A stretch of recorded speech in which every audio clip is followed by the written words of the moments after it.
E depois, aqueles que têm problemas por causa do trabalho, que não conseguem chegar no horário, eles vão assistir depois. Então, os que são meus alunos atuais, vai ser muito importante para eles, porque a palestra vai estar alinhada com tudo que a gente veio trabalhando ao longo do semestre. E os que são meus alunos dessa prática jurídica do passado vão rememorar algumas coisas, alguns deles estão aqui, eu fico muito feliz. As turmas foram convidadas, mas como eu te disse, nem todos conseguem participar, mas todos estão avisados que a palestra ficará gravada e vão assistir. A gente tem também alguns convidados de fora, nós temos um aluno que é muito próximo, é meu sobrinho, né, vamos dizer assim, que faz direito na Unicamp, ele já deve estar por aí. Temos também um outro sobrinho convidado ele é muito bom, que é o Davi é advogado, é um advogado muito competente, se interessa muito pela área da justiça social, ele deve estar por aí também.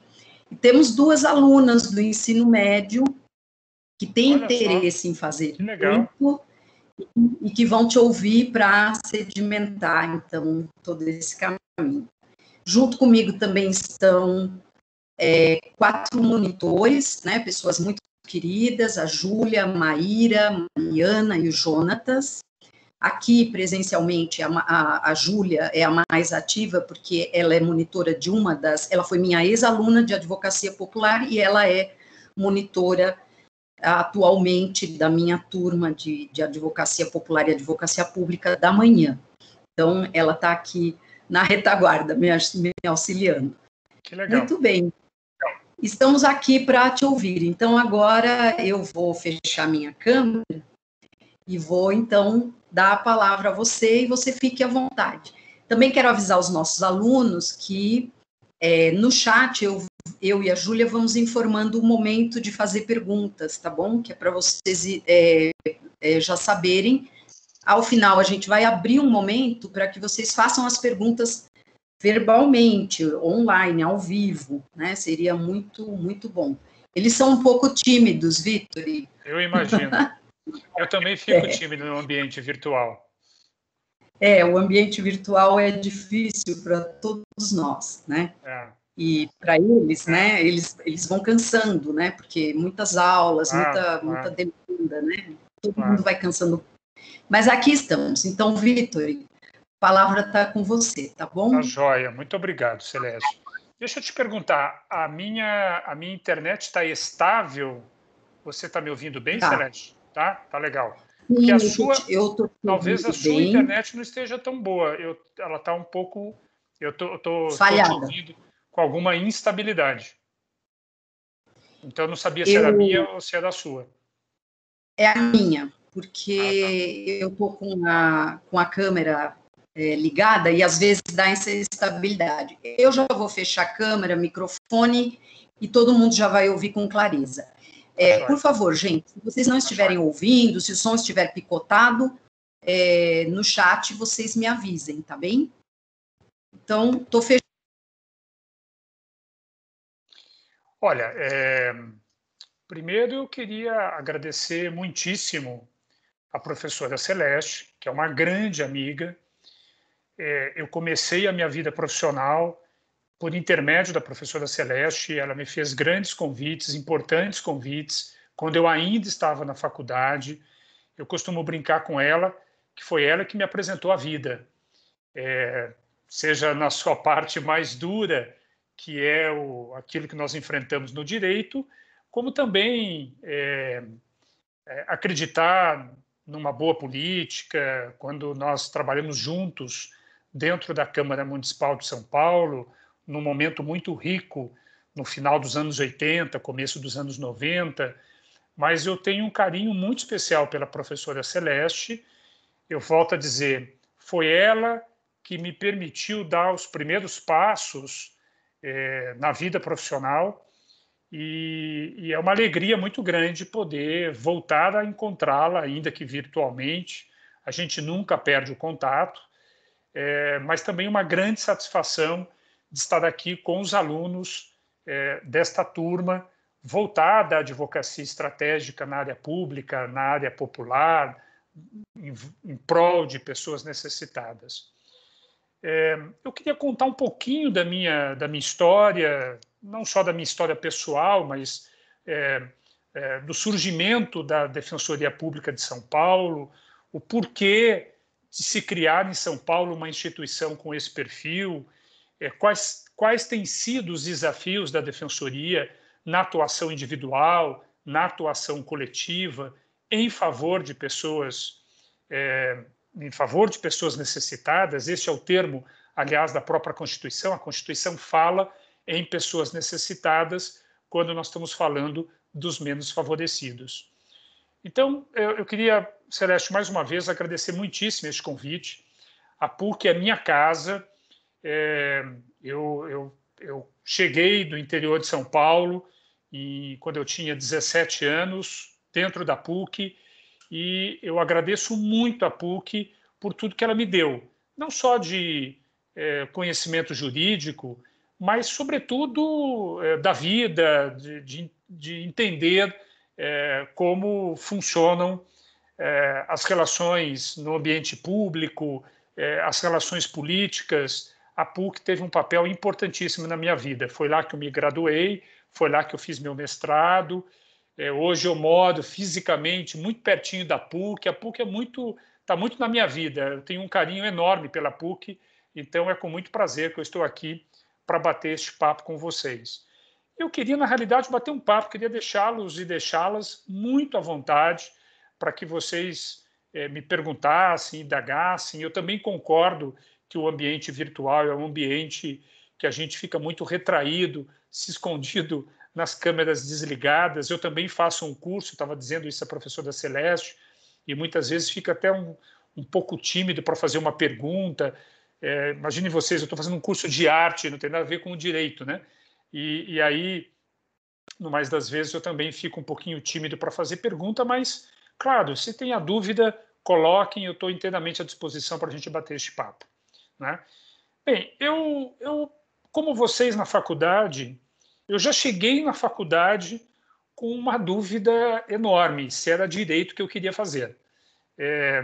Eu venho de uma família, como eu contei, do interior de São Paulo, e eu tenho família, eu tenho tios. O meu avô ele trabalhava na área rural. Meu avô era um agricultor, ele tinha uma propriedade rural, ele vivia disso, e isso me impactou muito na minha infância, tanto que eu tinha uma dúvida enorme na minha vida, lá atrás, aos 16, 17, 18 anos, se eu devia prestar vestibular para engenharia, para agronomia, engenharia agronômica, ou para direito. Vejam como o mundo é, né? Eu tenho certeza que muitos de vocês também enfrentaram dúvidas desta vocação profissional. Será que é mesmo direito, né? E durante a faculdade, eu fiz a faculdade com muito entusiasmo, com uma participação muito ativa na vida da PUC. A Celeste contou, nós disputamos uma eleição, eu e ela, na mesma chapa, no final de 87, eu estava no primeiro ano, a Celeste no último, e nós conseguimos ganhar o centro acadêmico, com um perfil muito interessante das pessoas que compunham aquela diretoria. E no ano seguinte, numa gestão com a presença da professora Flávia Pelvezan, eu me lembro, do Oscar Vilhena, que hoje está na GV, mas ele fazia parte dessa mesma gestão. A Celeste não estava mais na PUC, mas nos assessorava o tempo todo. Nós começamos o início de uma gestão em 88 e depois esse grupo político acabou ganhando as eleições no centro acadêmico nos anos seguintes. E eu tive uma participação no centro acadêmico muito ativa neste processo, uma participação muito ativa na vida da PUC, não só dentro da Faculdade de Direito, e isso foi um processo muito rico. Mas o fato é que, embora eu tenha me identificado com o direito durante a faculdade, quando terminou a faculdade, eu também tinha muita dúvida de qual era a área que eu queria seguir. Eu sentia que eu gostava desta área de atuação em favor de pessoas carentes. Mas o fato é que, em São Paulo, não havia uma instituição organizada como é o perfil da Defensoria Pública. E aqui no Estado, por uma peculiaridade muito local, que era exclusivamente do Estado de São Paulo, o órgão que prestava assistência, à época se chamava assistência judiciária, o órgão que no Estado de São Paulo, à época, prestava assistência judiciária, portanto, que atendia pessoas pobres, era a Procuradoria do Estado. E eu vou explicar um pouco mais dessa diferença entre o que é a Procuradoria do Estado, qual é o seu papel, porque a Procuradoria do Estado tem um papel absolutamente relevante na advocacia pública. E qual é a diferença entre esta função constitucional que cabe à Procuradoria do Estado e, de outro lado, aquele papel constitucional também que cabe à Defensoria Pública? Mas antes eu queria insistir com vocês que eu terminei a faculdade ainda com uma dúvida de qual era a área que eu queria seguir. Se eu deveria advogar, se eu deveria prestar um concurso, mas eu sentia que eu tinha, eu gostaria que eu pudesse atuar em favor de pessoas com direitos violados, de pessoas vulneráveis. Eu tinha essa sensibilidade, pelo menos assim sentia, para atuar nessa área. E aí eu também disse isso à professora Celeste mais recentemente, a primeira pessoa que falou para mim sobre defensoria pública, sobre atuação em favor de grupos vulneráveis, foi a professora Celeste. Eu ainda estava na faculdade, eu me lembro que ela me convidou para participar de um debate, foi dentro da PUC esse debate, talvez ela nem se recorde disso, e nesse debate algumas pessoas começaram a falar de defensoria pública. Como isso não é de uma realidade de São Paulo, e a Constituição de 88, e foi só na Constituição de 88 que se estabeleceu a obrigatoriedade no Brasil de se criar, no âmbito dos estados, uma instituição chamada Defensoria Pública. Isto só veio em 88, e nós estamos falando de um momento que estávamos ali em 88, 89, né? Foi no início de tudo isso que eu ouvi, levado pela professora Celeste, pela primeira vez, defensoria, atuação em favor de grupos vulneráveis, e aquilo despertou uma paixão que mais à frente me levou a definir a minha opção profissional, e com muito entusiasmo, né? Quando eu passei neste concurso, foi em 94, eu passei com muito entusiasmo e venho atuando desde então com muita satisfação nessa área em favor de pessoas vulneráveis. Mas eu dizia a vocês, nós tínhamos uma realidade político-constitucional no país que até 1988 nós não tínhamos, ainda em nível constitucional, a organização da forma pela qual o Estado brasileiro deveria prestar assistência jurídica a pessoas necessitadas. Até porque o mundo era muito diferente, né? O mundo no Brasil era muito diferente. A justiça, se hoje ela tem uma fama de ela ser um tanto quanto elitizada, um tanto quanto inacessível para um grande segmento da população brasileira, vocês imaginam como era isso lá atrás, em 88, quando o país estava ainda dando seus passos da redemocratização depois de um longo período de ditadura militar. As constituições de 67 e com a sua emenda número 1 de 69 foram constituições do período ditatorial. E foram constituições que, sobretudo, caçaram direitos, né? Nós tínhamos na Constituição anterior, de 46, uma previsão de que ao Estado cabia prestar assistência jurídica a pessoas necessitadas Desculpem, o termo não era assistência jurídica, mas sim assistência judiciária, e isto fará diferença, vocês verão logo mais. Então, a Constituição de 46, que foi a Constituição pós-Guerra Mundial, pós-governo de Getúlio Vargas, a Constituição de 46, que foi uma Constituição democrática, foi uma Constituição importante, ela previu a obrigatoriedade do Estado prestar assistência judiciária a pessoas necessitadas. Porque vocês imaginam como que uma pessoa simples pode reivindicar um direito que foi violado em um local, em um país ou em uma região onde não há defensoria pública, onde não há qualquer serviço que dê a ela a oportunidade de oferecer este apoio técnico para ela postular um direito violado. É o caos, né? Se a pessoa não tem esse instrumento, ela não tem este caminho, ela não tem como reivindicar um direito violado. E aí a justiça ela torna-se altamente sectária, ela torna-se altamente elitista, voltada exclusivamente às pessoas que podem pagar um advogado. E vocês imaginam aqui no Brasil quem são as pessoas que possuem condições financeiras para pagar um advogado para postular os seus direitos.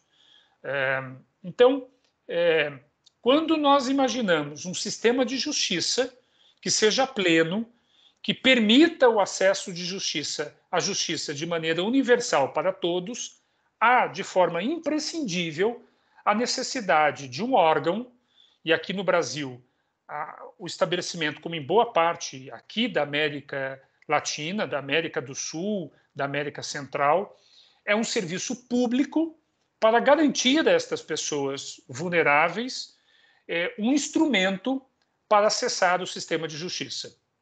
E quando eu falo em acessar o sistema de justiça, não é exclusivamente o Poder Judiciário, porque o sistema de justiça engloba, além do peticionamento judicial, a atuação extrajudicial, com a possibilidade de acordos, com a possibilidade de arbitragens, com a possibilidade de conciliações, com a possibilidade de composição de conflitos e ambiente extrajudicial.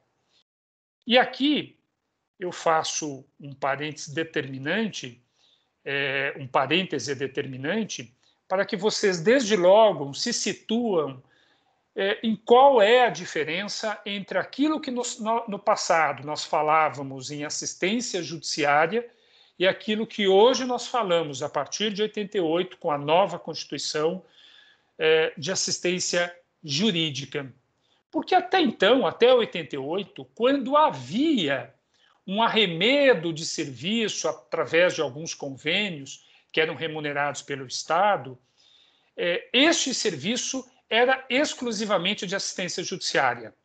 E logo, o serviço de assistência judiciária era exclusivamente o acesso ao poder judiciário, em que um advogado conveniado, recebendo ou não do Estado, ou atuando como um ônus, não é? Até 88, muitos advogados atuavam em favor de pessoas pobres como um ônus.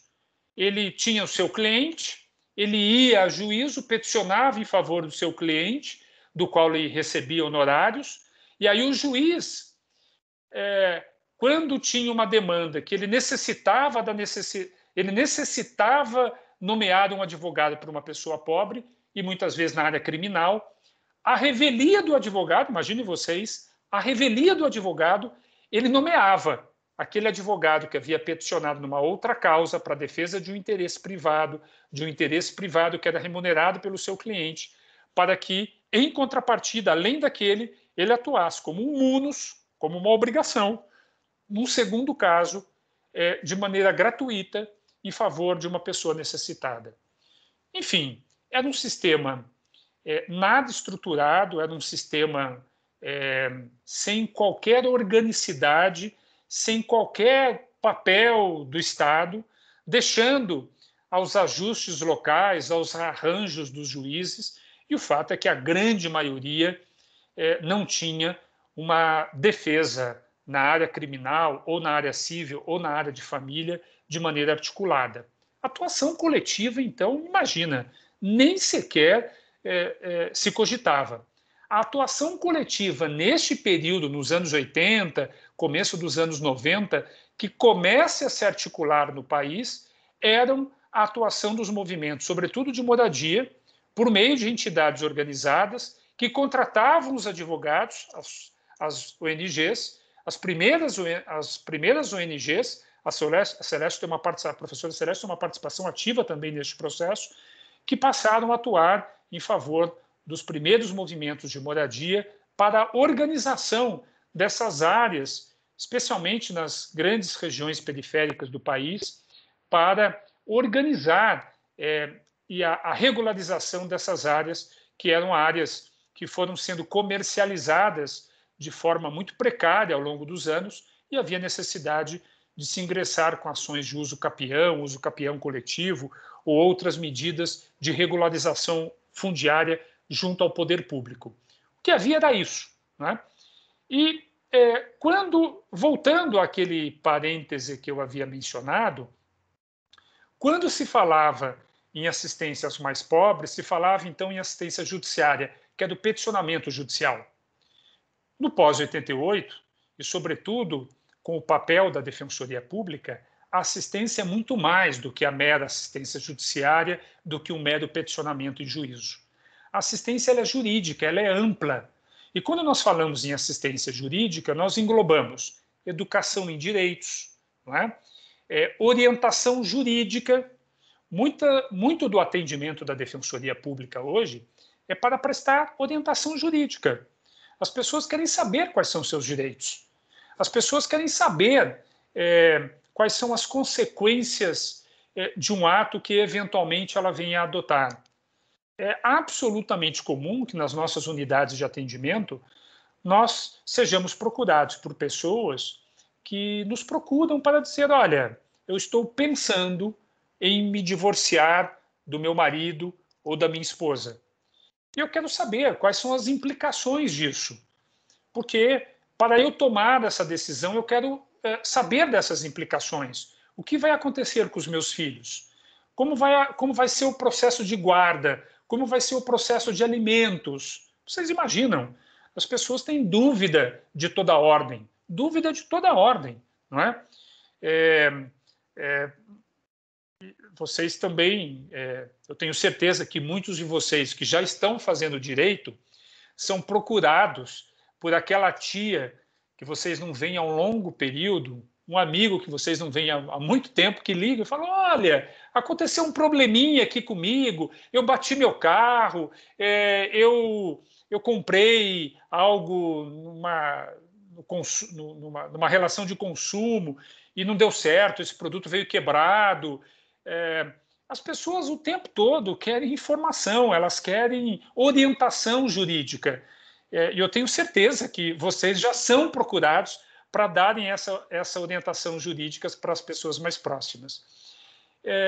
E a orientação jurídica é um papel fundamental também que cabe hoje à Defensoria Pública em prol das pessoas necessitadas.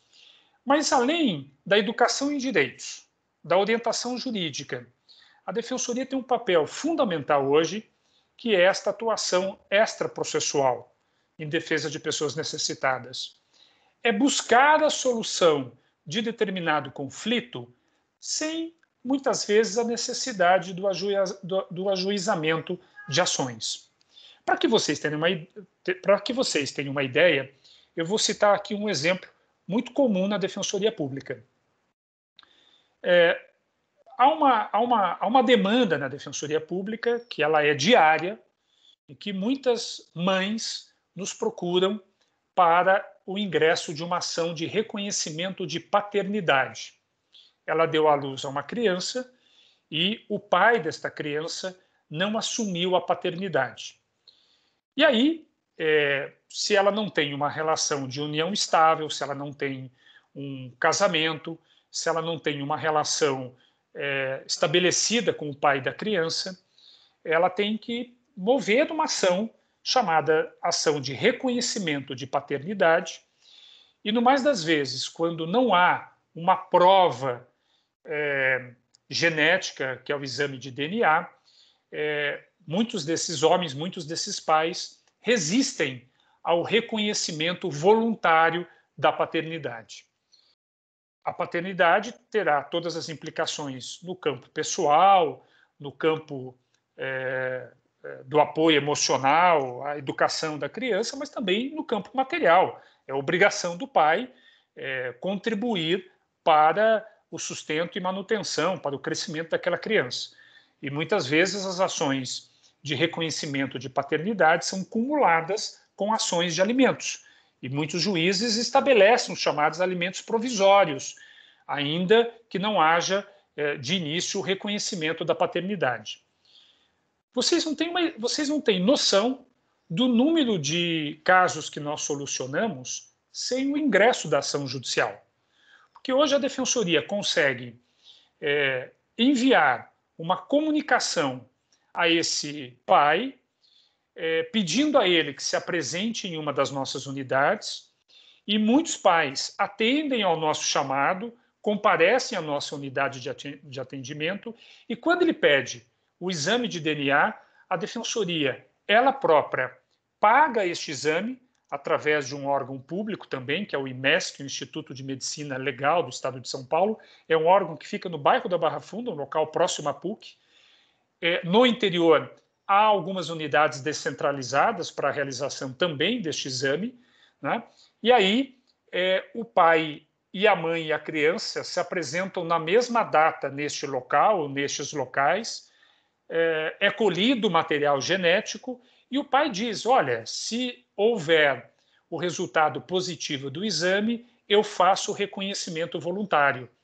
E isso tem sido aos milhares, são centenas, são milhares mensalmente de medidas com este perfil, sem o ingresso judicial, não se aciona o Poder Judiciário em casos como tais, para uma medida que terá uma enorme repercussão na vida daquela pessoa. Imagine vocês que aquela criança que acabou de nascer, depois de alguns meses, depois de um ano, ela ganhará formalmente na certidão de nascimento o nome do seu pai, que terá implicações para o resto da vida, né? Nós esperamos que não seja só no documento, só formalmente na certidão de nascimento, mas que este pai efetivamente ocupe o espaço da paternidade ao longo da vida. Mas eu cito aqui um exemplo de uma medida extrajudicial que vai ter uma enorme repercussão na vida de uma pessoa e não se moveu uma ação judicial, não se acessou o Poder Judiciário. Isto é prestação de assistência jurídica, não apenas judiciária, que é a terminologia antiga que nós usávamos nesta área. E para encerrar dentro deste campo, para vocês terem ainda uma exata compreensão dos limites, dos contornos da assistência jurídica, há também a atuação fora do direito, fora desta ciência, fora da ciência jurídica. Porque, evidentemente, que as demandas, quando nos chegam, nós estamos falando de pessoas pobres, as demandas, no mais das vezes, elas são agravadas por um problema social, são agravadas por um problema psicológico, são agravadas por um problema de saúde, e é necessário que a Defensoria Pública tenha também organizado um serviço multiprofissional, não apenas de profissionais da área jurídica. E com isso nós conseguimos, com a criação da Defensoria Pública em São Paulo, e isso também tem sido uma realidade pelo Brasil, de organizar dentro da Defensoria Pública um serviço de atuação multiprofissional. Na Defensoria Pública nós temos um nome para isso, chama Centro de Atendimento Multiprofissional. São profissionais da área da psicologia, da área da assistência social e da área da saúde, de um modo geral, que atuam em apoio a este atendimento jurídico, para que nós possamos, ao atender uma família, ao atender um cidadão, uma cidadã, ao realizarmos um atendimento coletivo, que esses profissionais nos assessorem, que possam também trazer este olhar fundamental para aquele problema que nos é apresentado. Porque é evidente, no mais das vezes, a questão não é exclusivamente jurídica. Há uma questão de fundo, há um componente psicológico, há um componente social de fundo, que se não for enfrentado, a questão jurídica não se resolve. Eu costumo dizer, a gente até pode resolver o problema, a gente até pode resolver o processo, mas a gente não conseguirá, no mais das vezes, resolver o problema se a gente não for a fundo na análise da questão de fundo que está ali trazendo o problema que leva aquelas pessoas, aquela pessoa a procurar a Defensoria Pública. Por isso que o atendimento na Defensoria Pública deve ser multiprofissional.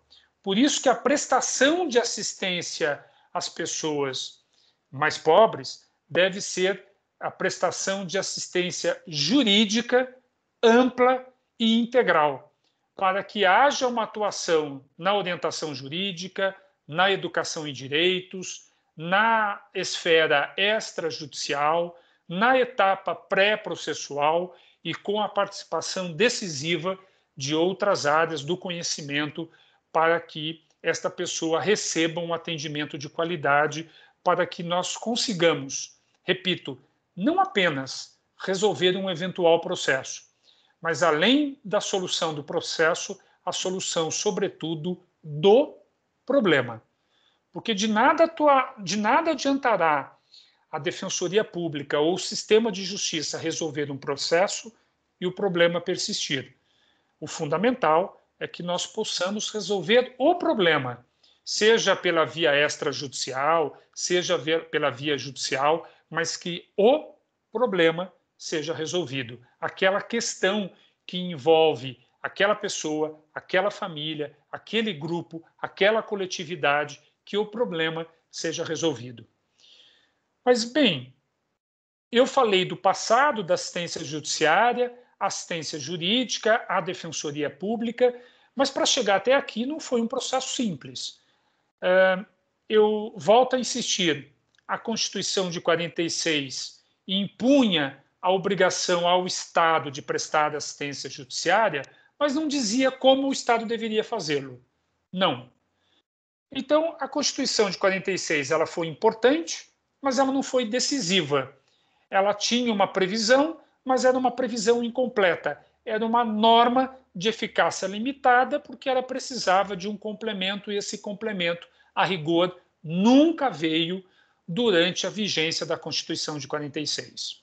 Em 64, o país sofre um golpe militar, vem uma ditadura, uma nova Constituição é lançada em 67, vieram os atos institucionais, direitos foram sendo tolhidos ao longo da história, a emenda constitucional número 69 ainda coíbe, ainda retira mais direitos da população e, por incrível que pareça, a Constituição de 67 e a sua emenda quase, praticamente, não trataram da prestação de assistência judiciária ou jurídica pelo Estado.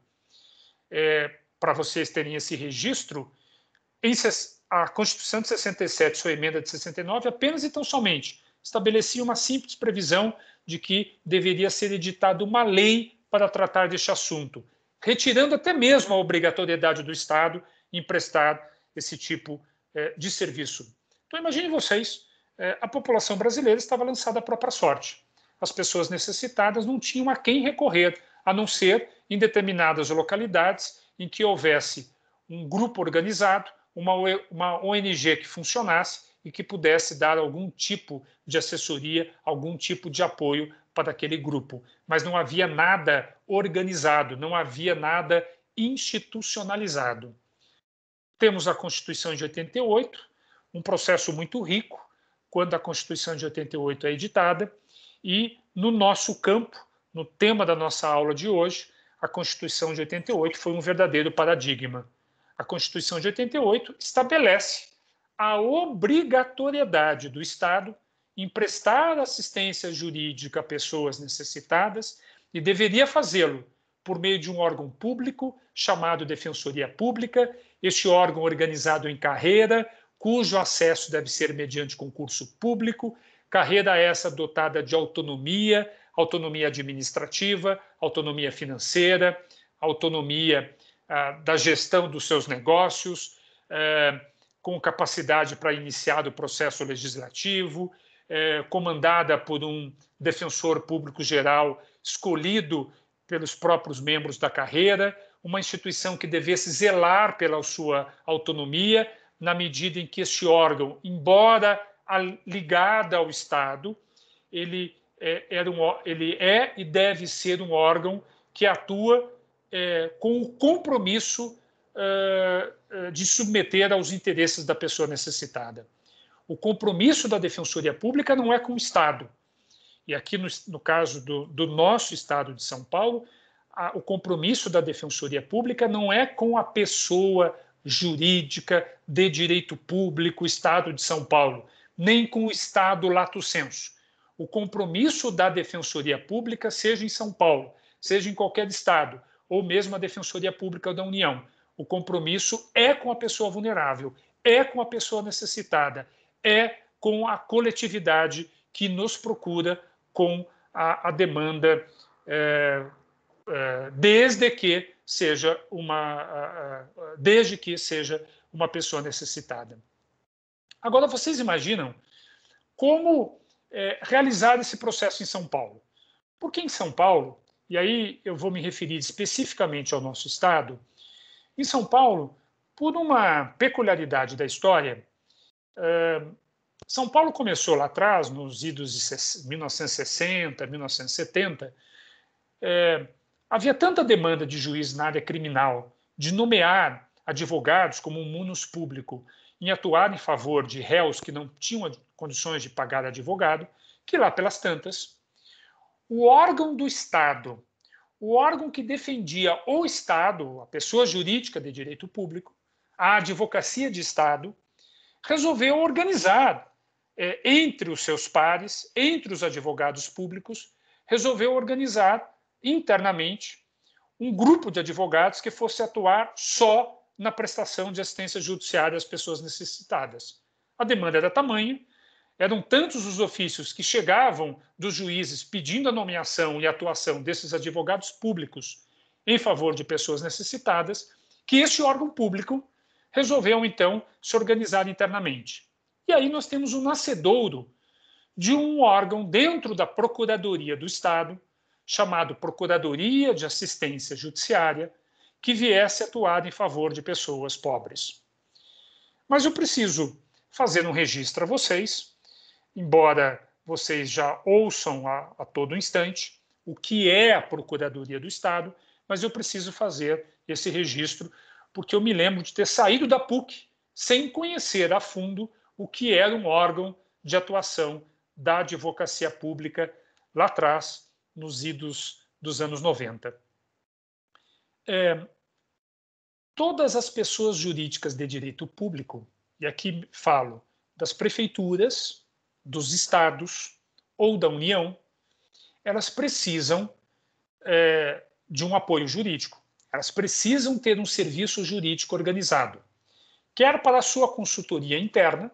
Vocês imaginam, um secretário de Estado, um gestor, ou um secretário da prefeitura, ou um ministro de Estado, precisam de uma assessoria jurídica, de uma orientação jurídica para não cometer ilegalidades nos atos de gestão.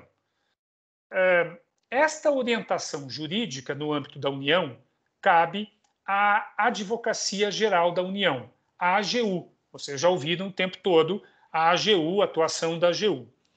No âmbito dos estados, esta atuação cabe à Procuradoria Geral do Estado. E além desta atuação de consultoria jurídica, esses órgãos públicos têm um papel absolutamente determinante, que é a defesa em juízo da pessoa jurídica de direito público que eles representam. Logo, cabe ao Estado de São Paulo Perdão, cabe à Procuradoria do Estado de São Paulo defender o Estado de São Paulo quando esta pessoa jurídica de direito público tiver que demandar como réu ou como autor de uma ação. Imagine a seguinte situação. Uma viatura, uma ambulância de um hospital público estadual bate em um veículo conduzido por vocês. A culpa foi do motorista dessa ambulância e ele não tem condições financeiras de indenizar pelo dano que causou ao seu veículo. Vocês vão mover uma ação contra quem? Vão mover uma ação contra o Estado de São Paulo, que é o proprietário da ambulância. Quem vai defender o Estado de São Paulo em uma demanda como essa é a Procuradoria do Estado, é o procurador do Estado. Então imagine vocês que situação absolutamente sui generis, muito peculiar, que nós vivíamos neste Estado lá atrás, nos anos 70, nos anos 80, anos 90, quando eu prestei este concurso. A Procuradoria do Estado, que tinha por dever e tem atuar em defesa do Estado de São Paulo, ela também tinha um serviço organizado de apoio e de atuação em favor de pessoas necessitadas, e este órgão era chamado de Procuradoria de Assistência Judiciária. Pois bem, eu saio da faculdade achando que ou eu iria advogar, e se fosse advogar eu queria talvez advogar em prol de algumas entidades que atuassem em favor de grupos vulneráveis. A advocacia no terceiro setor ainda era muito precária neste início. Eu me lembro bem, a Celeste tem um registro certamente muito melhor do que o meu. A atuação que existia no terceiro setor nesta época era, sobretudo, na área de moradia. Porque em outras áreas, consumidor, meio ambiente, tutela de direitos de uma forma geral, defesa de minorias, não era uma realidade nesta época. Então, eu tinha um interesse ou de advogar para determinadas entidades que atuassem em favor de grupos mais vulneráveis, ou prestar um concurso com este perfil. E aí fui identificar que no Estado de São Paulo, o órgão que tinha este perfil era a Procuradoria do Estado. Eu prestei este concurso, deu certo, eu ingresso nessa instituição em 1994 e passo a atuar na área de assistência judiciária, na área de assistência judiciária criminal, e é onde eu estou até hoje. Porque mais à frente, ainda como procurador do Estado, eu nunca atuei nessa área que a Constituição Federal determina para a Procuradoria do Estado, que é defender a pessoa jurídica. Acho essa área extremamente importante, é absolutamente estratégica a advocacia pública. Eu tenho uma irmã procuradora do Estado, mas é no Estado do Paraná, mas eu nunca atuei nesta área porque sempre quis, sempre me senti vocacionado em atuar em favor de pessoas necessitadas. Eu começo essa atuação na área criminal, começo a conhecer alguns colegas que também tinham o mesmo incômodo que o meu de estar dentro de uma instituição cujo carro-chefe, cuja missão constitucional não era a prestação de assistência jurídica em favor de pessoas necessitadas. E aí, ao longo desta vida institucional inicial, nós fomos passando por alguns exemplos que foram muito chocantes para nós, até que nós tivemos um caso que foi paradigmático. Eu me lembro bem deste caso, era um final de ano, eu estou falando isso no começo dos anos 2000, estimo que isso deve ter acontecido em 2001, 2002. Esse episódio aconteceu inclusive com uma professora da PUC, que é procuradora do Estado, a professora Maria Helena Bracedo, a professora Celeste deve conhecer bem. A professora Bracedo, ela também atuava na prestação de assistência judiciária, mas na área civil. E ela atuava justamente em ações contra o Estado. E ela foi atuar em um caso em favor de uma pessoa que ela necessitava de medicamentos, de um medicamento especial, de determinados produtos especiais para a sua própria sobrevida. Ela tinha uma patologia, não me lembro qual era, mas era uma patologia grave que exigia uma alimentação especial, medicamentos especiais, e ela simplesmente não tinha condições financeiras, nem chegava perto de ter condições financeiras para comprar este kit necessário para a sua sobrevivência. Hoje em dia, este canal das ações judiciais na área de saúde tem sido muito frequente, isto melhorou muito, né? Nós já temos, inclusive, mecanismos administrativos para a reivindicação dessas demandas na área de saúde. Mas nós estamos falando de coisas de 20 anos atrás. E aí, ela vai... Eu me lembro que era no final de ano, porque nós estávamos próximos ao Natal, cerca de 20 dias, mais ou menos, antes do Natal. E ela entra em juízo contra o Estado de São Paulo. Isso era possível, embora nós fôssemos procuradores do Estado, nós poderíamos demandar contra o Estado, porque nós atuávamos em favor de pessoas necessitadas. Ela ajuiza, então, uma demanda em favor de uma pessoa com essas características e ela obtém a liminar, obrigando o Estado a fornecer a medicação, a alimentação e todos os demais itens necessários para que aquela pessoa tivesse uma qualidade de vida digna. Bem, ela comemora aquilo acontece no âmbito dentro da banca de atuação dela, e até que, dias depois, ela é surpreendida com uma medida de cassação judicial daquela liminar assinada nada mais, nada menos, pela então Procuradora-Geral do Estado.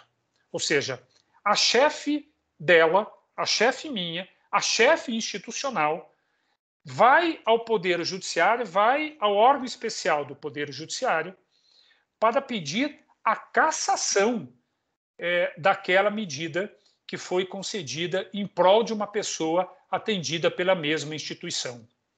Este episódio gerou uma enorme discussão no âmbito interno da Procuradoria do Estado. E aí, finalmente, no âmbito interno, caiu um pouco a ficha. Em que sentido? No sentido de que, olha, nós estamos tratando aqui de duas áreas importantes do Estado, a defesa da pessoa jurídica de direito público e a defesa de pessoas necessitadas. E essas duas áreas, embora importantes, embora estratégicas, elas não podem estar sob o mesmo teto. Elas não podem estar sob a mesma organização administrativa.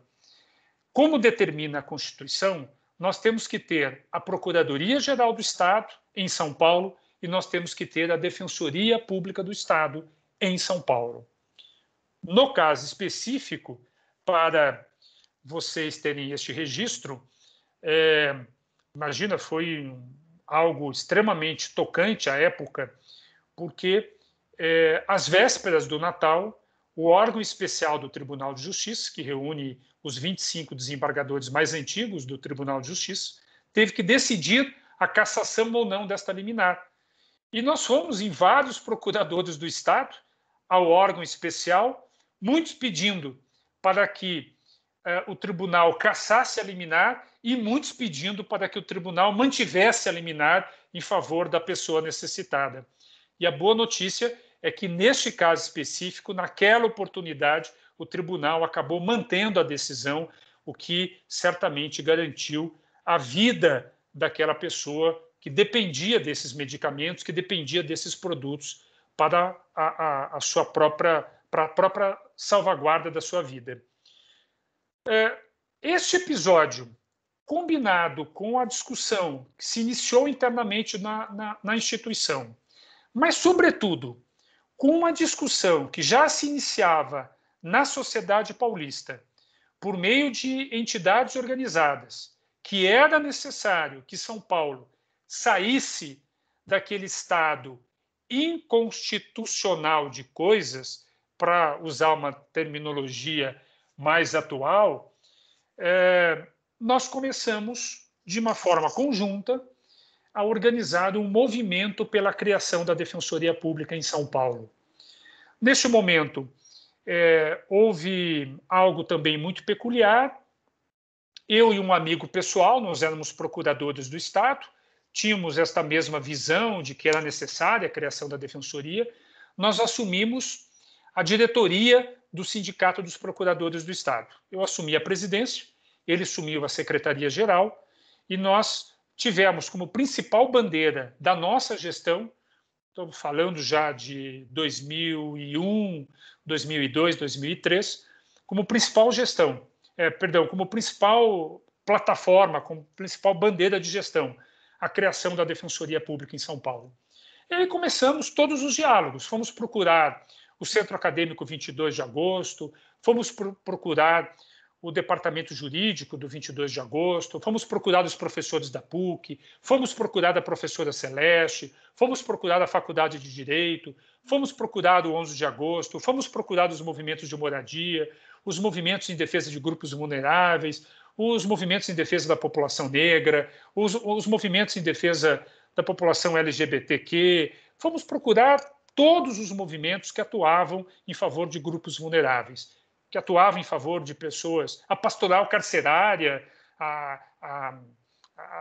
as igrejas, todos os movimentos que tinham uma penetração social, que tinham uma visão crítica, que tinham esta compreensão da importância de se democratizar o acesso ao sistema de justiça. E nós conseguimos, de forma conjunta, e aí eu quero insistir muito nisso, que foi um processo coletivo muito rico. Eu acho que foi, do ponto de vista de construção política, se não foi o principal movimento que eu participei, foi um dos principais movimentos de construção política à época. Nós nos reunimos 400 entidades, não foi nada pequeno, foi um movimento grande, fundamental, importante. Nós fazíamos constantes reuniões, fizemos reuniões na PUC, fizemos reuniões em outras faculdades, fizemos reuniões na sede do sindicato, até que nós lançamos um manifesto pela criação da Defensoria Pública. E este manifesto estava presente na vida de todos nós, na vida da PUC, do Centro Acadêmico, 22 de Agosto fazia atos, fazia debates. Então, vejam como foi importante a criação da Defensoria Pública, porque ela tem no seu DNA, esta participação social, esta participação crítica, a defesa de grupos vulneráveis, a defesa de grupos que sofrem violações. Esta é a essência da instituição, essa é o que deve ser a essência da instituição, e quando não for, nós devemos ser criticados, devemos ser cobrados para que a instituição nunca perca os seus referenciais, nunca perca a sua orientação constitucional, a sua orientação legal. A construção de uma instituição, ela não é nunca um produto acabado, ela é um produto contínuo, né? As disputas internas na instituição, as disputas de valores dentro da instituição, vocês hão de imaginar que acontecem diuturnamente, né? Para que a instituição não mude os seus rumos, para que ela tenha este compromisso a todo instante em defesa das pessoas vulneráveis. Este movimento ele foi muito exitoso, nós tivemos um ato de lançamento com a presença do então ministro da Justiça, com a presença de vários segmentos importantes, muitos professores da PUC participaram deste processo e, finalmente, pressionado por todos esses segmentos, o governador da época em São Paulo, finalmente, no ano de 2005, apresenta, em meados de 2005, um projeto de lei na Assembleia Legislativa do Estado de criação da Defensoria Pública de São Paulo. Nós acompanhamos de perto. No final de 2005, o projeto é aprovado e aí ele entra em vigor no ano seguinte. E quando entra em vigor em 2006, há 14 anos, aqueles que atuavam na Procuradoria do Estado puderam fazer a opção pela nova instituição.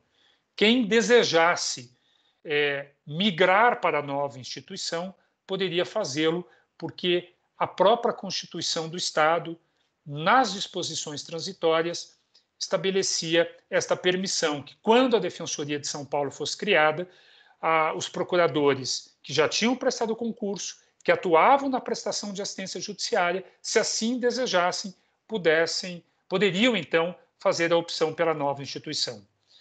Para vocês terem uma ideia, nós éramos, nesta época, cerca de 800, 900 procuradores no Estado.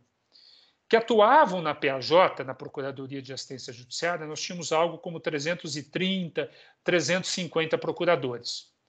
Fizeram a opção pela nova instituição 87 ex-procuradores. E foi assim que a Defensoria Pública de São Paulo começou.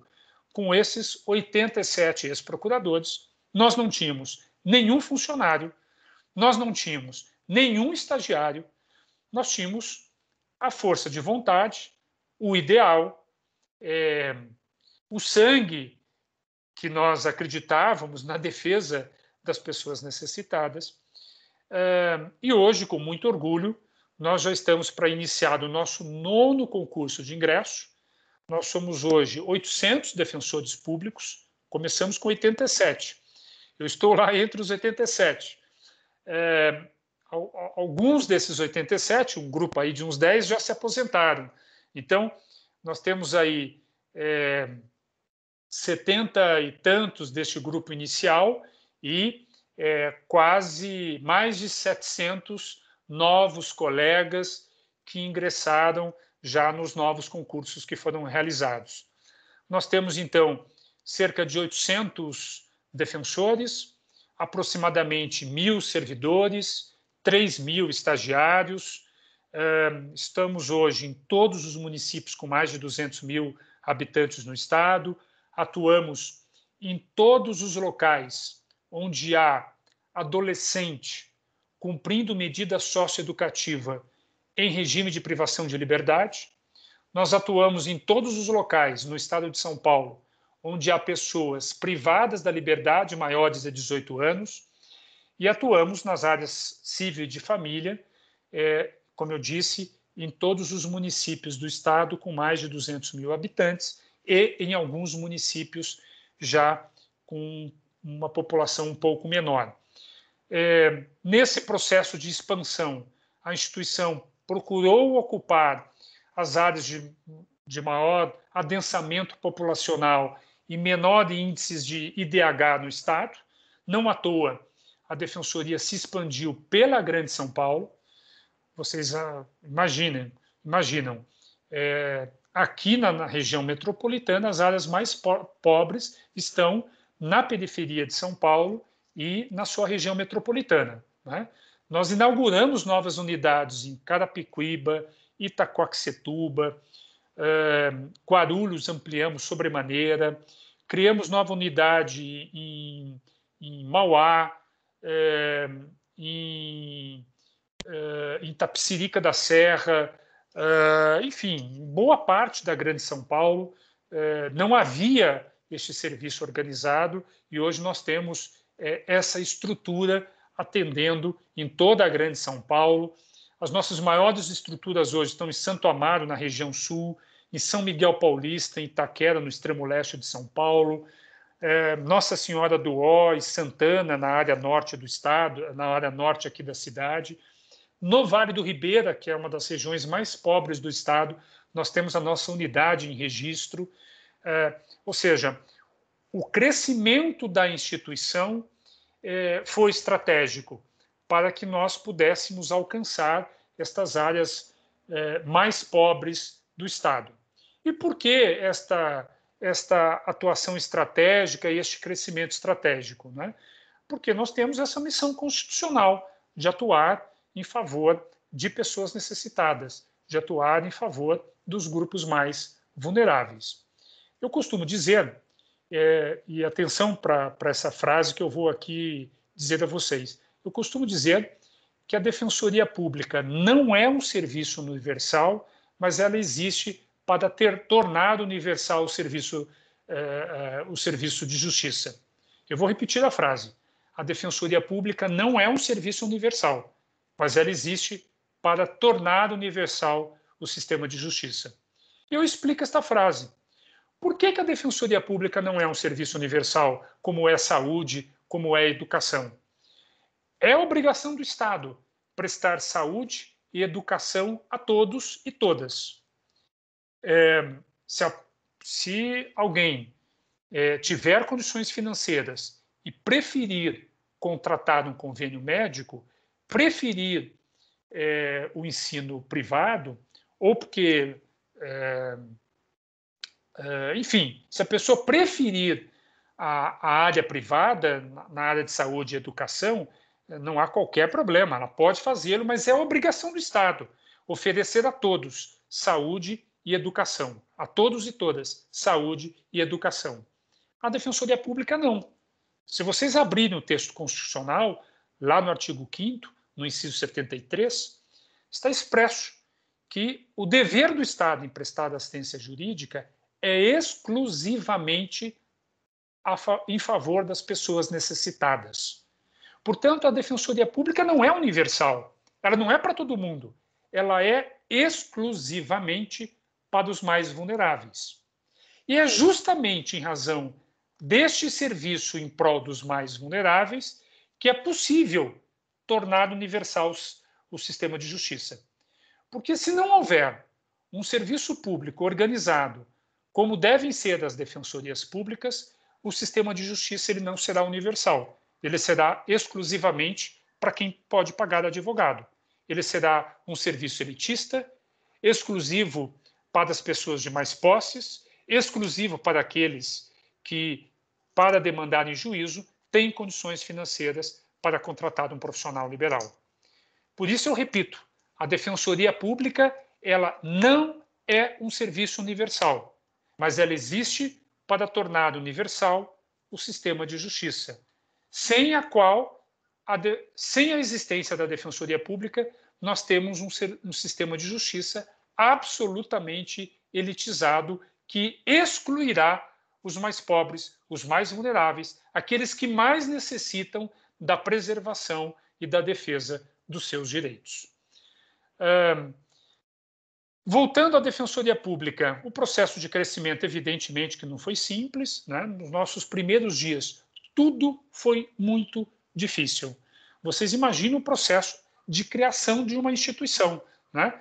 Eu me lembro que no nosso primeiro dia de trabalho, lá em 2006, eu acompanhei a então Defensora-Geral, eu fui um dos seus principais assessores no seu início, a colega Cristina Guelfi Gonçalves, hoje é a nossa corregedora-geral, mas à época foi a nossa Defensora Pública Geral, e nos nossos primeiros dias, para vocês terem uma ideia, nós tínhamos uma única sala de trabalho em um prédio da Procuradoria do Estado, no centro de São Paulo, onde nós dividíamos a mesma sala, né?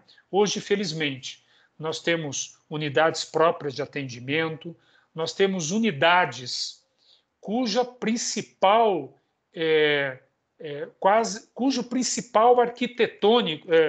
principal projeto arquitetônico da unidade é o atendimento, né?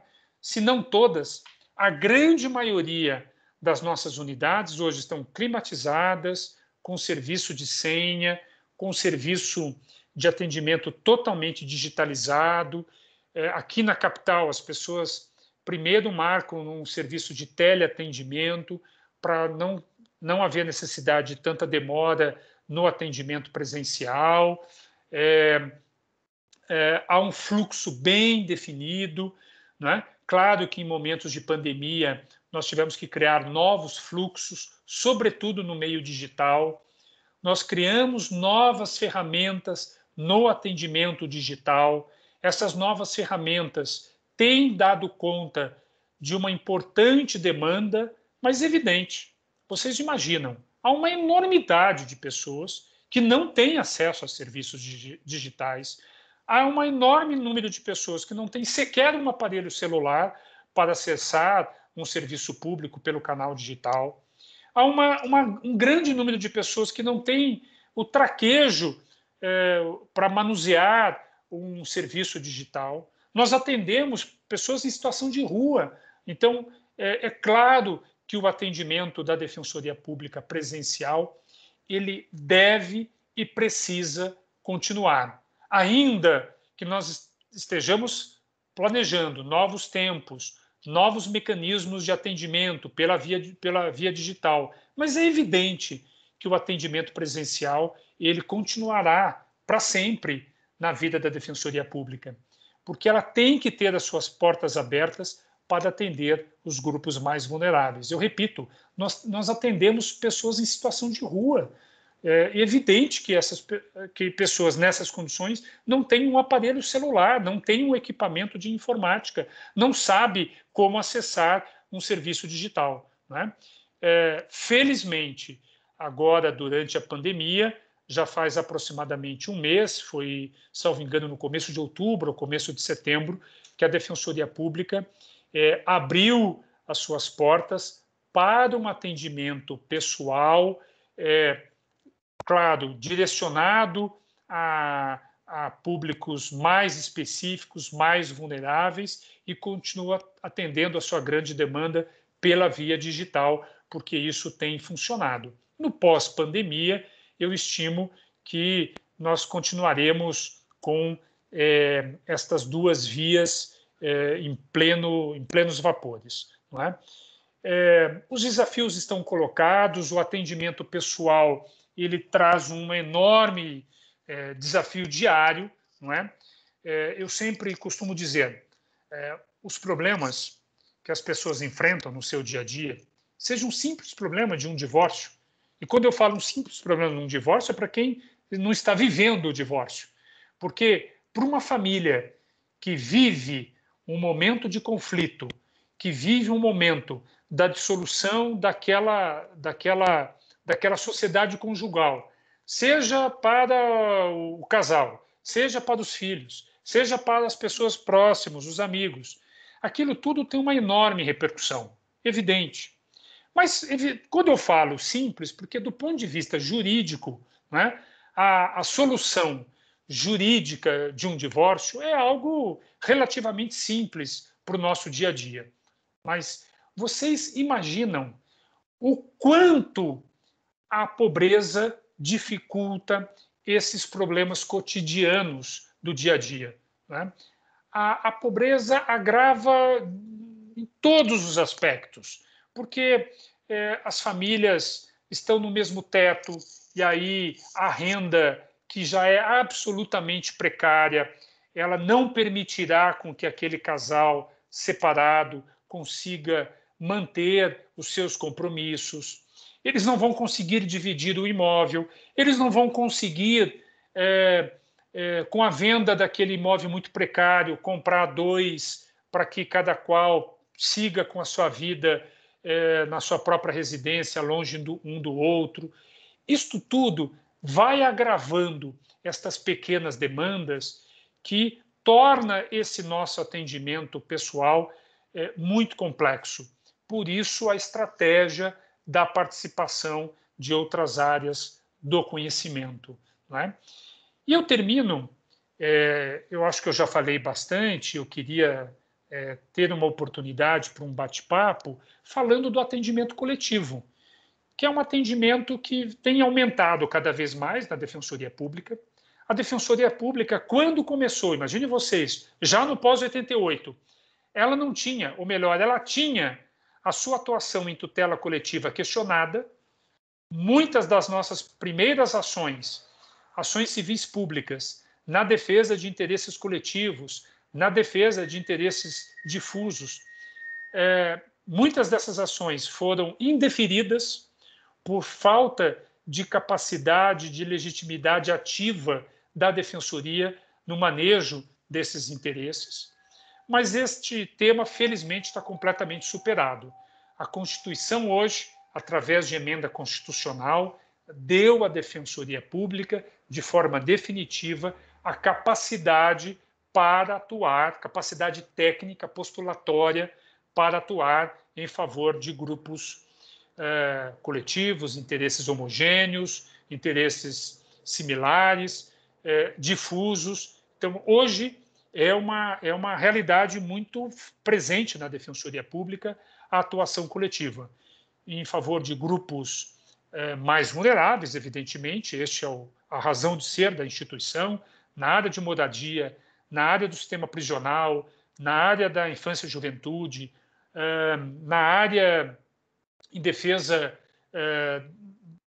da população LGBTQ, população negra, em todos os segmentos, em defesa da mulher. Nós temos, em todas essas áreas que eu mencionei, e outras, idosos, nós temos núcleos especializados. Quando eu falo núcleos especializados, nós temos uma equipe de defensores e servidores que atuam com estas temáticas específicas, discutindo políticas públicas, ajuizando demandas nessas ações, atuando em atuações estratégicas, não é?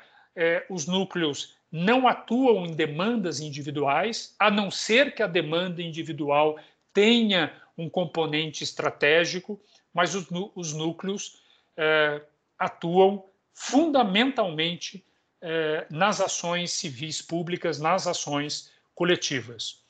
E eu termino citando um exemplo para fechar a compreensão do que é hoje pessoa necessitada, do que é um atendimento amplo na área jurídica, que foi o atendimento que nós realizamos à época do acidente na construção do metrô ali junto à linha amarela, a linha 6 do metrô, ali na Marginal Pinheiros. Vocês devem se lembrar, na construção desta estação de metrô na Marginal Pinheiros, houve um grave acidente. O buraco na construção do metrô chegou a sugar um micro-ônibus, 7 pessoas morreram na ocasião e várias pessoas do entorno tiveram que ser desalojadas dos seus imóveis. Algumas pessoas mais à frente puderam voltar às suas casas, outras tiveram seus imóveis comprometidos para sempre, não é? E esse foi um processo muito delicado. Nós estávamos ainda no início da instituição, mas nós conseguimos organizar um serviço de atendimento a todas as famílias. Algumas famílias ali eram de classe média um pouco mais baixa, mas o conceito que nós adotamos naquela oportunidade, que é um conceito hoje muito presente, é da vulnerabilidade social em razão de um episódio, em razão de uma tragédia na vida dessas pessoas. A vulnerabilidade hoje não é apenas um conceito econômico. No conceito de vulnerabilidade, além do aspecto econômico, entram outros componentes, como o aspecto social, como o aspecto emocional. Não é? Por isso que a instituição hoje ela deve atender toda mulher vítima de violência doméstica, independentemente da sua situação econômico-financeira. Este atendimento emergencial à mulher vítima de violência doméstica deve ser prestado porque ela está em situação de vulnerabilidade em razão da violência que sofreu. A Defensoria presta um atendimento emergencial e depois, mais à frente, se apurar que ela tem uma situação econômico-financeira que lhe permita contratar um advogado quando a vulnerabilidade emocional já está diminuída, numa segunda etapa, ela então deverá contratar um advogado. Mas o conceito de vulnerabilidade hoje, de fato, como não poderia deixar de ser, ele está ampliado, não é só um componente econômico, para que a instituição preste assistência jurídica de forma ampla, com uma atuação em favor de grupos vulneráveis, em favor de grupos mais pobres. A demanda da instituição é enorme, vocês hão de imaginar. Quando há as crises econômicas no país, as demandas aumentam, porque as pessoas ficam mais pobres, as pessoas perdem seus empregos, as pessoas buscam esse atendimento num momento ainda mais delicado de suas vidas, e a Defensoria deve ter a sensibilidade para a compreensão deste processo, porque muitas vezes a nossa demanda aumenta, nós nos olhamos de lado e ficamos impactados com tanta demanda, mas é o compromisso que nós devemos assumir e é o compromisso que nós devemos cumprir em vista do atendimento a este mandamento constitucional. Olha, eu tinha ainda muita coisa para falar, né? É um tema que eu adoro falar, né? Eu sempre costumo brincar que antigamente eu gostava de falar de duas coisas, do Corinthians e da Defensoria Pública e da prestação de assistência jurídica a pessoas necessitadas. Atualmente, eu só consigo falar deste segundo tema, o primeiro está mais difícil de falar. Mas é isso, eu agradeço muitíssimo, Celeste, mais uma vez, a este convite muito carinhoso. Eu adoro falar com os alunos da PUC, é a minha casa, são as minhas origens, ainda mais de um tema como esse, que eu sou absolutamente apaixonado. Então, embora eu tenha aqui uma fila de coisas para falar, mas eu já vi que falei bastante e eu me coloco à disposição para que, se houver alguma questão, eu estou inteiramente aqui à disposição para a gente continuar nesse bate-papo. Bom, Vitor, eu é que agradeço, realmente, uma fala maravilhosa, que fluente, muito íntima, né, conosco, que favorece muito o aprendizado e a possibilidade dos nossos alunos poderem refletir com mais tranquilidade, né, sem aquele peso, né, da reflexão científica, da reflexão acadêmica, que às vezes deixa a gente num limbo quando a gente tem que tomar algumas decisões, né. Então, foi uma fala muito bonita, muito obrigada, agradeço muito. Enquanto, eu não sei se os nossos alunos terão agora condições de fazer muitas perguntas, mas eu vou só falar um pouquinho enquanto eles se organizam para ver se eles querem apresentar perguntas agora, ou se eles depois enviam as perguntas e eu repasso a você e a gente vê uma forma de responder. Se quiserem, conhecer a Defensoria Pública, Celeste, especialmente no pós-pandemia, a gente pode organizar, né? Eu faço hoje júri na Defensoria, que é um outro universo completamente diferente de tudo isso que eu falei. Os júris acontecem na Barra Funda. Se quiserem, hoje não dá para assistir, os júris voltaram a acontecer, mas exclusivamente com a presença dos jurados, das testemunhas, do réu e das partes ali do processo. Mas, terminada a pandemia, esperamos o quanto antes, voltará a presença do público. Então, quando quiserem assistir um júri, quiserem ir ao Fórum da Barra Funda, quiserem ir a uma unidade de atendimento civil ou de família da Defensoria, eu me comprometo com você a organizar essas visitas. Eu fico inteiramente à disposição para isso. Eu fico muito grata, eu acho que isso é muito significativo. Eu disse para você que eu estou montando uma NPJ agora, vamos dizer, entre aspas, avançada no que diz respeito à prática da advocacia pública, da advocacia popular, para que os nossos alunos possam praticar mais. A gente acabou de realizar a nossa avaliação do segundo bimestre, ela foi uma simulação de uma negociação com o poder público, portanto, uma ação de ampla defesa extrajudicial, tudo que você falou, a gente tem trabalhado em sala de aula, e seria muito bom que a gente pudesse realmente ter esse momento, né? Eu acho que, assim, é muito significativo, né, que você nos dê o seu testemunho e que mostre todos os avanços que a Defensoria Pública consolidou, né, desde a emenda parlamentar, que eu conto para os nossos alunos, mas conto agora também para os nossos convidados, né, a emenda parlamentar constituinte, que nós elaboramos no seio da PUC, com a ajuda de um professor da USP, que era o Dr. Walter Piva, propondo justamente a criação da primeiro, a transformação dos conceitos de assistência judiciária em assessoria jurídico-popular. É claro que nem todos esses conceitos pelo Constituinte, mas já houve grandes avanços, porque foi a segunda emenda popular mais assinada, havia 1 milhão de pessoas, né? É verdade, exatamente. Os alunos conhecem isso, só para lembrar.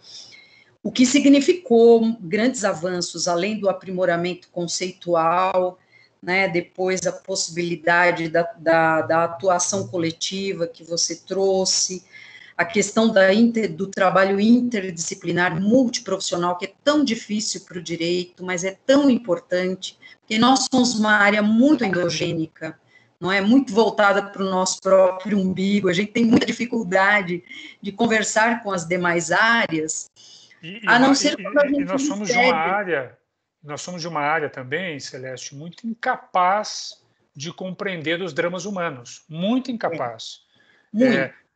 No mais das vezes, nós do direito somos frios diante de determinados dramas pessoais por banalizarmos aquilo que para nós é do nosso cotidiano. Mas, embora seja do nosso cotidiano, para quem está vivendo aquele drama pessoal, aquilo é o de mais impactante na vida dela. Mais uma vez, aquele exemplo do divórcio, né? Para nós pode ser a coisa mais banal do mundo, né? Eu que atuo na área criminal, fazer a defesa de um pequeno delito é uma coisa banal, mas para quem está sofrendo uma ação penal, aquilo é absolutamente impactante. Sem dúvida.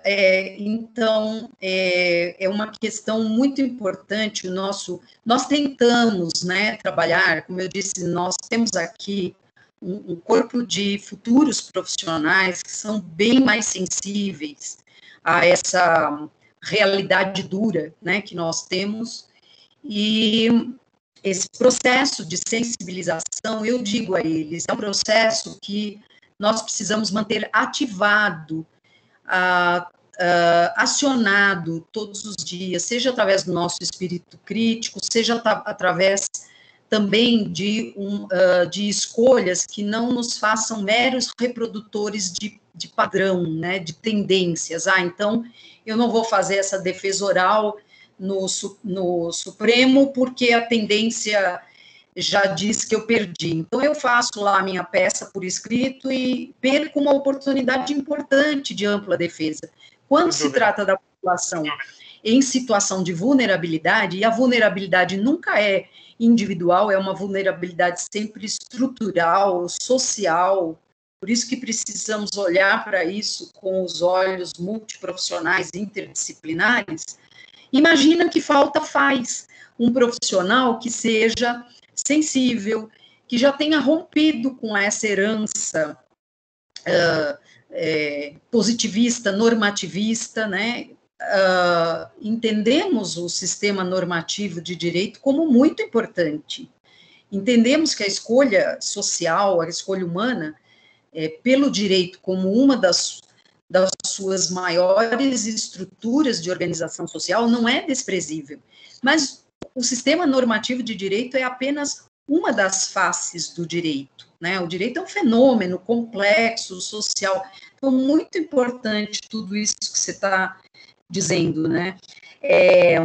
Assim, eu acho que eu já deixo aqui o meu convite, Vitor, para que no ano que vem você venha conversar conosco e eu vou convidar todos os nossos alunos novamente para falar para nós sobre esses importantes ganhos estratégicos em termos de defesa da população que a Defensoria vem construindo ao longo desses anos, desde a questão da interdisciplinariedade até a questão da mediação e o trabalho com a abertura de espaços para participação popular direta, que é tão significativo também. Eu já deixo o meu convite. Gostaria muito que a gente continuasse essa conversa. E eu queria só pedir, se você pudesse, para a gente... Se ninguém fizer nenhuma pergunta, a gente encerra aqui. Depois eles fazem as perguntas e eu envio para você, a gente vê uma forma de responder. Mas eu queria que, se você pudesse, falasse, porque eu sei que você tem horário também, né? Está em cima já do seu horário, falasse rapidamente sobre a questão do perfil, como é que um aluno, um graduando, se prepara para um concurso público da defensoria, né? Muitos dos nossos alunos vão prestar esse concurso daqui a um tempo, e eu trabalho um pouco com eles a questão do que seria o perfil ideal de um defensor público, de um advogado popular, de uma advogada popular, mas eu sei que eles gostariam de ouvir de você também um pouquinho isso, como presidente de comissão de concurso, como examinador, né? Só para a gente finalizar. Legal. Olha, primeiro eu dou a dica de fazer um estágio nessa área, não exclusivamente na Defensoria Pública de São Paulo, e evidente que serão todos e todas bem-vindos à Defensoria Pública de São Paulo. Há uma prova, há um processo seletivo a partir do final do terceiro ano para que se tornem estagiários oficiais da Defensoria Pública e lá poderão permanecer por até 2 anos, em várias áreas, né? Podem trabalhar na área criminal, na área civil, família, infância e juventude, execução criminal, fazenda pública, em várias. No júri, exatamente. Aliás, todos meus ex-estagiários são da PUC, todos. Minhas 2 estagiárias atuais são da PUC, os últimos também, todos PUCianos, porque aí os atuais estagiários, quando saem, indicam novos, acabam prestando o processo seletivo, passam, eu convoco para vir trabalhar ali com a gente, na nossa equipe. Então, eu tenho convivido já há pelo menos uns 2, 3 anos exclusivamente com o pessoal da PUC. Não é mera coincidência, viu, Celeste? Nem bairrismo. É para as coisas ficarem mais em casa, assim, Aí no eu vou dia a dia duvidar, ali. aí eu vou duvidar um pouco. Não. Outras faculdades são bem-vindas também, mas tem Muito, acontecido, muito bem-vindas. claro, mas tem acontecido de serem todos PUCianos. Mas, além da Defensoria de São Paulo, há outras instituições, sejam no campo do terceiro setor, ou a Defensoria Pública da União, ou áreas da Advocacia do Estado, que também são interessantes, até para que o aluno se veja no futuro atuando naquela área, para ele conhecer mais de perto. Será que é isso mesmo que eu quero fazer? Né? Então, o estágio vai permitir. E se tem uma coisa que num estágio na Defensoria Pública a pessoa aprende, ainda que na marra, é atender o público, porque essa é uma demanda diária. Não é? Sentou na cadeirinha de estagiário, vai chegar um senhorzinho, uma senhorinha simples, vai chamá-lo de doutor ou de doutora, porque o respeito é sempre presente, não é? E vai pedir orientação que o estagiário e a estagiária vão ouvir, não sabe nem por onde começar, né? E por isso que o estágio é importante, para ele conhecer, para ele questionar, para ele aprender, para ele escrever. O estágio na defensoria permite que os nossos estagiários escrevam, minutem peças, participem dos atos judiciais enquanto estagiário, estagiária, não é? E para a preparação futura, não é? Houve uma emenda constitucional recente, que foi a emenda 80. Essa emenda estendeu alguns princípios da magistratura e do Ministério Público para a carreira da defensoria, e dentre eles a obrigatoriedade dos 3 anos pós-graduação após o término de graduação, né, para prestar o concurso. Então, hoje, quem consegue terminar a graduação tem que, durante 3 anos, exercer algum tipo de prática jurídica para, ao cabo disso, poder prestar o concurso. E para se preparar ao concurso, hoje já há doutrina, não é? Focada em concursos da Defensoria Pública, porque Como acontece no direito, e hoje todos e todas sabem disso, as posições também são consideradas nos concursos. Então, é evidente que o concurso da Defensoria não é e não deve ser sectário, mas os candidatos vão ser questionados a respeito de determinadas posições da defesa em certos temas, né? Conceitos de vulnerabilidade, conceitos de assistência jurídica, conceitos que envolvam princípios institucionais, a história da prestação de assistência jurídica às pessoas necessitadas no mundo e no Brasil, as constituições. Aliás, essa tem sido a minha matéria, princípios institucionais nos concursos. Eu tenho perguntado sobre isso, sobre história. Ao longo da história, nós tivemos momentos importantes. A Revolução Francesa foi importante, porque, fruto da Revolução Francesa, nós tivemos o Código Francês de Assistência Judiciária. Então, vejam, ao longo da história, isso tudo hoje é perguntado em concurso. Então, eu repito, já tem doutrina especializada, no dia a dia tem debates especializados no direito penal, com foco mais na defesa, nas áreas de família, em favor de grupos mais vulneráveis. Dá para buscar este material doutrinário, participar desses debates, buscar este material para já se preparando para estes concursos futuros. Não é? Muito bom, Vitor, e muito boas dicas e orientações, né? Quer dizer, eu acho que a gente sai hoje da nossa webinar, assim, com várias coisas para pensar. Eu gostaria só de saber se alguém quer fazer uso da palavra rapidamente. Júlia, não sei se você quer abrir a sua câmera, Mariana, rapidamente, né? Que o doutor Vitor tem que entrar na aula dele às 19h30. Isso mesmo. Agora você é aluno. Celeste, a gente pode fazer as perguntas depois para você e envia? Sim, Isabela. Por favor, você pode deixar aqui no chat, que depois eu vou organizar as perguntas, enviar para o doutor. E aí nós depois damos um retorno. É só pelo adiantado da hora, né? Não, Celeste, eu me comprometo, eu me respondo mesmo. Eu respondo mesmo, tá bom? Podem encaminhar alguma coisa, eu depois respondo por e-mail mesmo.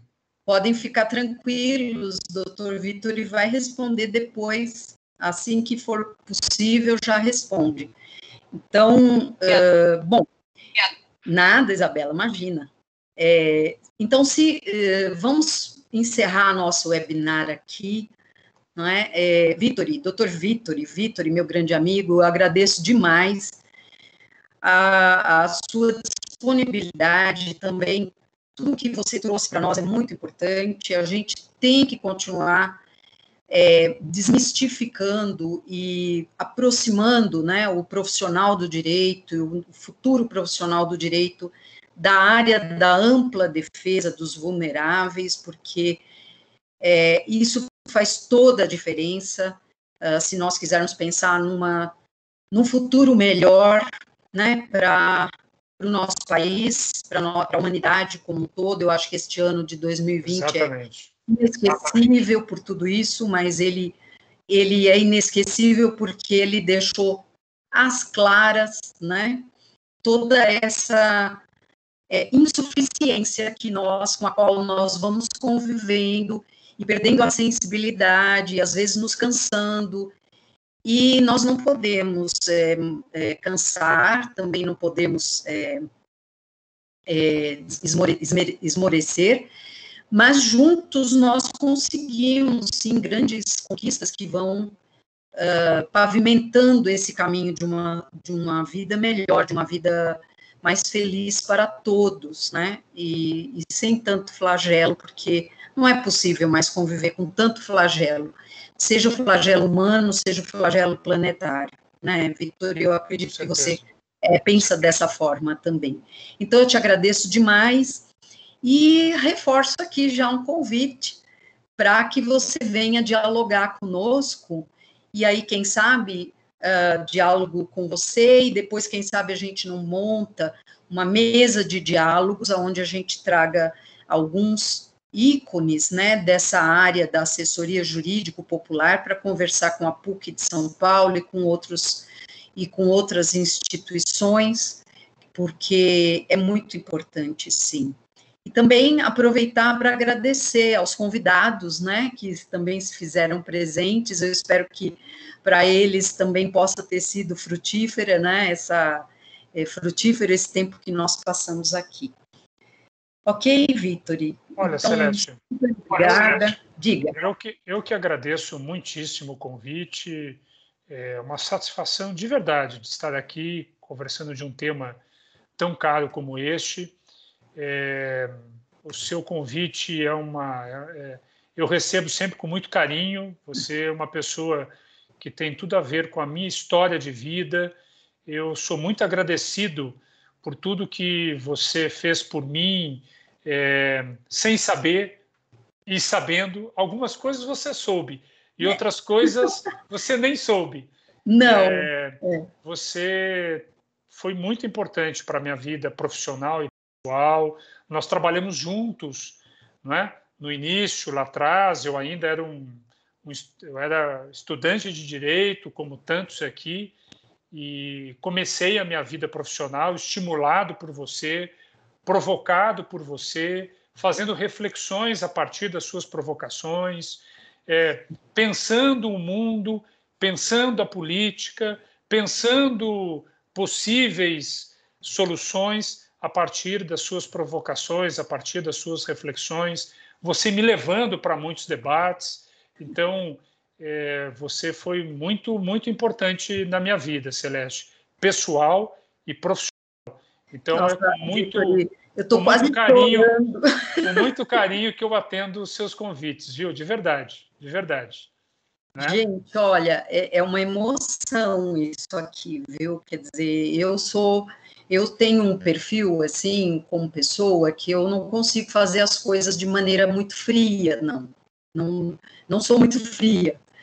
Então, para mim, é uma grande alegria que a gente finalize o nosso momento de conversa dessa maneira, Vitor. E eu quero dizer a todos vocês que o Vitor, na condução da Defensoria Pública do Estado de São Paulo, a partir de 2006, que foi exatamente o ano no qual eu assumi a coordenação do escritório modelo Dom Paulo Evaristo Arnes, então a unidade da PUC de prática em assessoria jurídico popular, especificamente advocacia popular, o Vitor me ajudou demais na construção e no aprimoramento de todas as ações do escritório modelo Dom Paulo Evaristo Arnes. Então, é uma grande troca, é uma troca que eu trago na vida e que eu sei que muitos de vocês eu levarei também, assim como o Vitor é meu grande amigo, meu grande parceiro,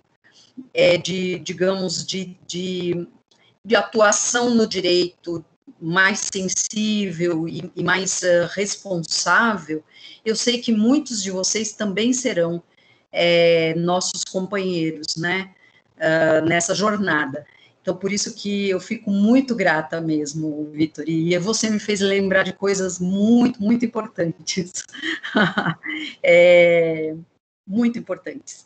E quero dizer a vocês que todo esse caminho que o Dr. Vitor agora testemunhou, né, com a própria caminhada dele, nos trazendo, né, ao conhecimento, a própria caminhada dele, e também me lembrou muito da minha própria caminhada e da caminhada de outros tantos, né, que estavam e ainda estão conosco, né, só me faz ter mais certeza de que é possível a gente dignificar a nossa vida pessoal, coletiva, social, portanto, e profissional, através do direito, desde que a gente rompa com alguns padrões, que são padrões reducionistas, padrões até negacionistas, e que a gente se ancore, né, a nossa consciência cada vez mais num trabalho sensível e de uma prática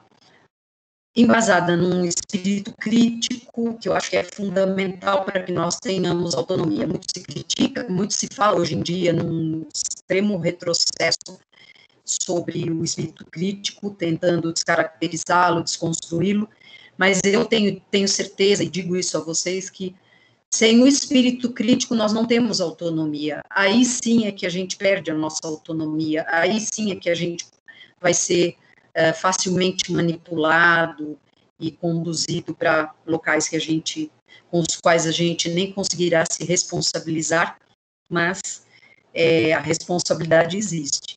Então, realmente, Vitor, muito emocionante, muito obrigada.